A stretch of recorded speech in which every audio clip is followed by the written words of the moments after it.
Hello, agents. Agent Dewey J here, another episode of Prime Tips. Today, we're talking about precision portal deployment. Usually, when an agent deploys on a portal, a lot of times they're in a hurry. So they'll open up the portal, mash the deploy button 8 times, and run away. Sometimes they might even choose what level resonator to throw on the portal. But a lot of times there's a reason to deploy a portal a little differently instead of putting it all the way out. So we're going to look at how you can shape your deployments, why you'd want to shape your deployments, and some strategies. So here's a good case where I probably wouldn't want to deploy a portal in maximum mode, so to say. So if I'm on this portal, you notice that it's just at the edge of my area. So when I deploy this portal, it's going to go out to the extremes. So when I deploy all of them on that, you'll notice that it goes as far away from the resonator as possible.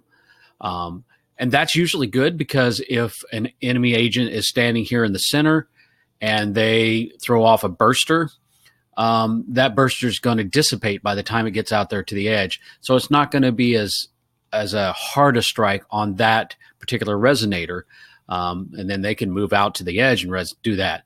Also, the other thing about doing it this way is they could stand in the middle and they could be launching ultra strikes. Now, if that ultra strike isn't large enough to get all the way out to the edge of those resonators, it doesn't hit the resonator, and I wouldn't get a notification that that portal is under attack. So on this particular one, I got a couple of shields. A smart agent might stand there in the middle and just blow off some mid-level or low-level ultra strikes and strip those shields off and then attack.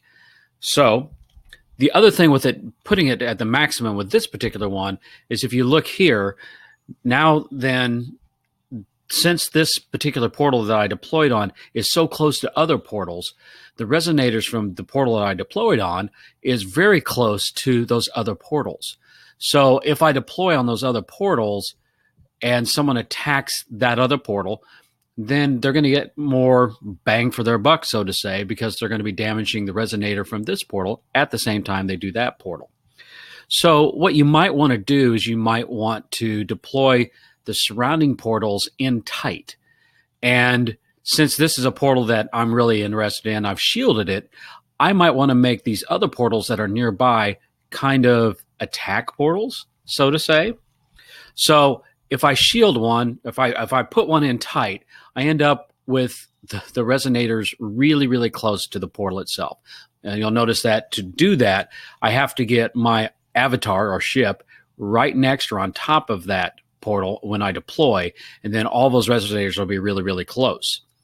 That will keep those resonators from being in range by the other ones, but the drawback here is that an ultra strike is going to hit these things real easy. So this is an easy one to take out. But the design here isn't that this is a portal that I want to keep. This is more of like a tripwire type portal, because you'll notice that I put a turret and a force amp on it. So I want this portal to get hit by the other ones. So if I look at how I have it deployed, it is in the range of another portal. So if the portal that I really want to protect is being attacked, that's going to hit this guy that I just set up as a campfire or a pineapple, and it's more likely to attack that agent that's attacking that middle portal. So I do that with 4 or 5 portals around this one. It protects that bigger portal by attacking that agent that's trying to take it down, and they'll have to recharge and giving you time to get back and do recharging and things like that. But you don't have to put all of your resonators the same distance away from the portal. You can do a little bit of shaping. So if you know that you want to put a portal far away or close in, you get the distance away from the portal that you want and click on the resonator slot on the right or left-hand side. And most agents probably don't see this because they go too quickly, but there is a little orange circle indicator that says, hey, this is where that particular resonator is going to go if you deploy it. So in the instance I'm looking at here, I'm really far away from that portal, and I'm deploying, and I've picked that I want that particular resonator to be as far away as possible. Now I might pick other ones and say, bring them in close. And so that's what I've kind of done in the next one. So I've put 4 of those resonators really out far and 4 of those resonators really in close. And again, I've got this set up as kind of an attack portal, I guess you would say. I've got a force amp and a turret. So the side with the ones that are way out, those are the ones that I'm hoping somebody will hit. And the ones that are here are ones that I'm hoping that are not going to get hit by splash damage by somewhere else. So that can be one of the instances. The other instance you could be that, hey, I want to deploy a portal and I want to be as secure on this portal as possible. I want this to be a hardened portal. So it's what you're looking at kind of in this case. Here I have a portal, nothing around it. So I can do the maximum deploy on that portal. I can get as far away from it as I possibly can, just get it on the edge of my circle, and deploy them, levels all up, and I shield it. And that's going to give me a good portal for somebody to not attack and things like that. It's not impervious, but it also has a bit of a flaw in that with all of these resonators all the way out, again, an agent can come in and stand in the center right on top of that resonator or that portal and fire off ultra strikes. And he or she would be able then to damage the mods, in this case the shields, and possibly strip those shields off before I even get an indication that the portal's under attack and get a chance to recharge it. Speaking of recharging, if I'm the only one on this portal, I'm the only one that's going to get an a notification that the portal's under attack.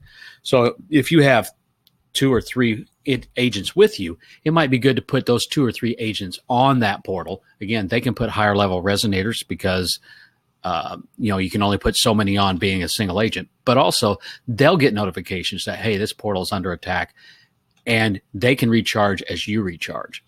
So putting them all the way out like this might be a good deal, but if you know you've got somebody that's going to be stripping off mods or attacking it, you might want to put a little tripwire, a little indicator that something's going on. So if I shape it a little bit, I can do that.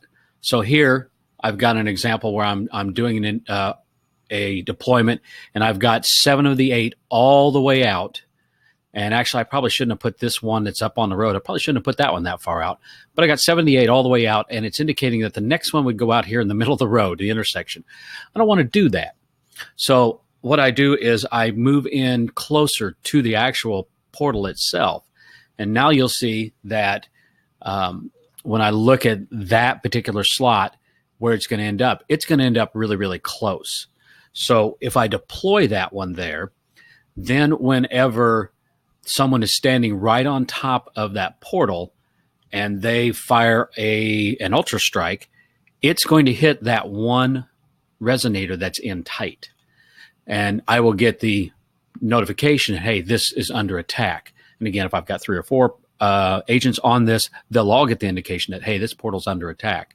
So even if you're building one of those hardened portals that it's maybe the anchor for a multi-layered field, you may want to pull one in tight if you're really thinking that you're going to be able to recharge and save that one. So that's just some ideas on placing resonators on portals. We're going to look a little bit more at that kind of stuff later on. Thanks, agents. See you in the field.